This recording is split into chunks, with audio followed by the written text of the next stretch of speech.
హైదరాబాద్ లో 43 డిగ్రీల ఉష్ణోగ్రత ఉంది. ఈ ఉష్ణోగ్రతలు మరింత పెరిగే అవకాశం ఉందని వాతావరణ శాఖ హెచ్చరిస్తోంది. ఎండల తీవ్రతతో హైదరాబాద్ వాసులు అల్లడిపోతున్నారు.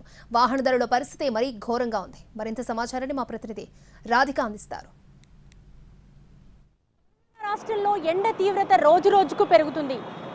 ప్రస్తుతం దాదాపుగా 43 డిగ్రీలకు చేరుకున్న ఎండ తీవ్రత మరింత పెరిగే ప్రమాదం కూడా ఉందని ఇప్పటికే వాతావరణ శాఖ హెచ్చరిస్తోంది. సిగ్నల్ పడ్డ సమయంలో వాహనదారులు నిలబడ్డ సమయంలో చాలా విపరీతమైన ఎండకి ఆ ఎండ తాపాన్ని తట్టుకోలేక ఇబ్బందులు పడుతున్న పరిస్థితి అయితే మనకి ఇక్కడ కనిపిస్తుంది.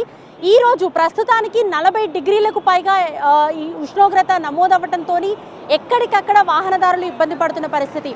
లేడీస్ అయితే స్కార్ఫ్ల రూపంలో ఈ కొంత ఎండ నుంచి తట్టుకోవడానికి స్కార్ఫ్లు అవి కట్టి ప్రొటెక్ట్ చేసుకుంటున్నారు. అయితే ఎక్కడికక్కడ ఇటు హెల్మెట్లు పెట్టుకున్నప్పటికీ కూడా తీవ్రమైన ఎండ ఉండటంతో ఆ బగబగలు ఎండకి తట్టుకోలేక ఇబ్బందులు పడుతున్న పరిస్థితి. అయితే హాస్పిటల్స్లో కూడా చూస్తే మనకి ఈ ఎండ తీవ్రతతో వడదెబ్బతో అడ్మిషన్స్ కూడా అవుతున్నట్టుగా తెలుస్తుంది.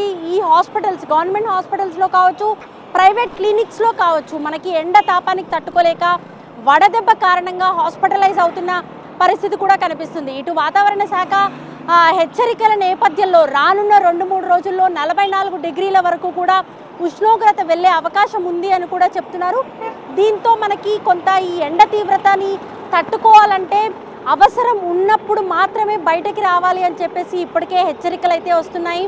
మనం ఒక్కసారి విజువల్లో చూస్తే ఒకవైపు హెల్మెట్స్ పెట్టుకుంటున్నారు, స్కార్ఫ్స్ కట్టుకుంటున్నారు, ఆ ఎండ నుంచి కొంత రక్షించుకోవడానికి క్యాప్స్ అవి పెట్టుకొని ప్రొటెక్ట్ చేసుకునే ప్రయత్నం అయితే చేస్తున్నారు. కానీ ఈ ఎండ తీవ్రతకి ఇబ్బందులు అయితే ఎదుర్కొంటున్నారు. కొంత సిగ్నల్స్ దగ్గర మరింత ఈ వేసవి తాపానికి తట్టుకోలేకపోతున్నాము అని చెప్పి కూడా ఇటు వాహనదారులు చెప్తున్న పరిస్థితి.